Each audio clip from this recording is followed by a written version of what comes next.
Assalamualaikum warahmatullahi wabarakatuh. Saya Muhammad Naufal Surya, NIM B01219035 akan menjawab soal UTS Teknik Khitobah. Yang pertama, jelaskan persamaan dan perbedaan antara pidato dan khutbah. Yang pertama, pidato. Pidato, topik pembicaraannya bersifat umum.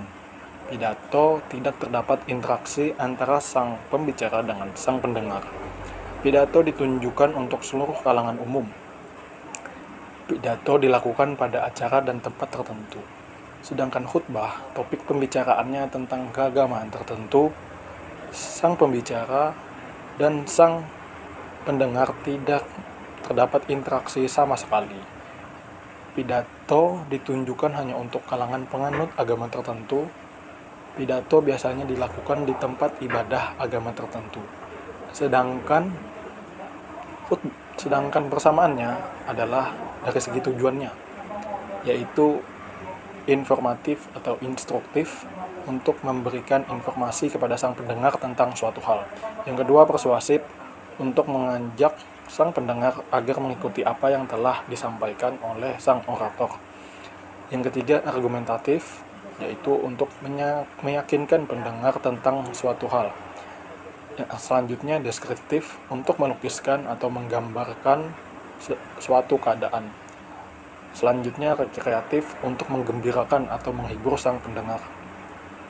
Yang terakhir ialah naratif untuk menceritakan sesuatu kepada sang pendengar. Yang kedua, bagaimana mengatasi demam panggung, yaitu dengan mempersiapkan keseluruhan sebelum berbicara atau tampil di atas panggung. Selanjutnya, melakukan kegiatan relaksasi seperti yoga dan teknik pernapasan. Ini dapat membantu untuk mengatasi demam panggung. Yang selanjutnya, tidak berpikiran negatif dan yakin kepada kemampuan diri sendiri. Yang terakhir, jelaskan apa yang Anda ketahui tentang pidato persuasif. Pidato persuasif dapat diartikan sebagai pidato yang bersifat mengajak atau membujuk pendengar untuk melakukan hal yang kita sampaikan. Dimulai dari pemahaman orang yang menyampaikan pidato terhadap topik yang akan disampaikan. Sedangkan hambatan-hambatannya ada 3 menurut saya. Yang pertama ialah noise factor, yaitu faktor suara. Yang kedua, semantic factor atau faktor bahasa. Yang ketiga ialah prejudice factor, yaitu faktor prasangka. Ini yang dapat saya sampaikan. Sekian, terima kasih. Bismillahirrahmanirrahim. Alhamdulillahirabbil alamin. Wa bihi nasta'in 'ala umurid dunya waddin. Wassalatu wassalamu ala asyrofil anbiya'i wal mursalin sayyidina Muhammadin wa ala alihi wa sahbihi ajma'in, amma ba'du. Pertama-tama marilah kita panjatkan puja dan puji syukur kita kehadirat Allah Subhanahu wa taala karena telah memberikan anugerah karunia dan juga kesehatan kepada kita semua untuk dapat berhadir pada kesempatan siang kali ini. Salawat serta salam marilah kita haturkan, kita curahkan kepada Nabiullah Muhammad SAW, karena berkat beliau pula lah kita mengenal Islam hingga hari ini. Dan juga semoga kita mendapatkan syafaat beliau di yaumil qiyamah kelak. Sekarang kita memasuki bulan suci Ramadan, di mana bulan ini pada hari ini ialah hari di mana yang kita tunggu-tunggu, yang kita nanti-nantikan, tak terkecuali seluruh umat muslim di seluruh dunia, tanpa terkecuali. Pada bulan suci Ramadan ini terdapat malam yang sangat-sangat mulia, malam yang sangat-sangat kita nantikan, yaitu 10 hari terakhir di bulan suci Ramadan, yaitu malam Lailatul Qadar.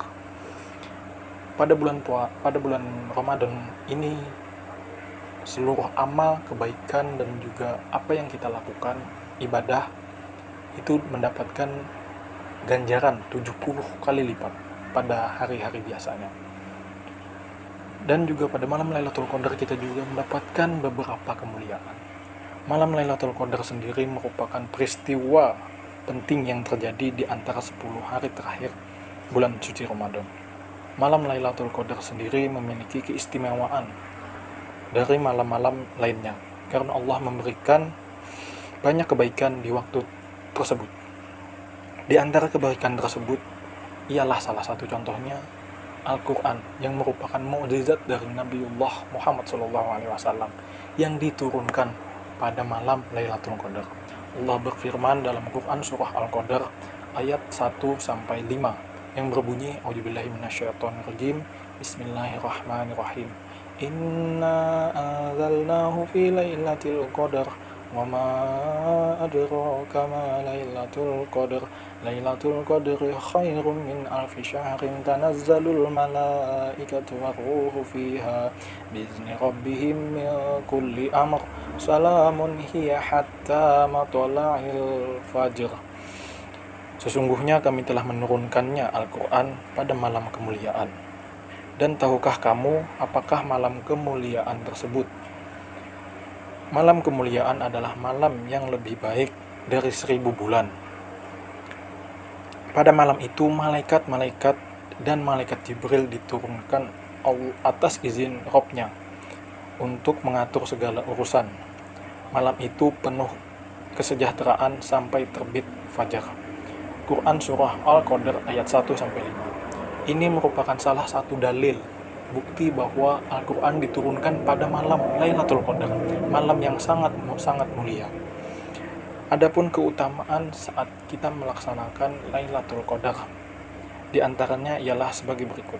Yang pertama, beribadah pada malam itu nilainya lebih baik dibandingkan dengan 1000 bulan.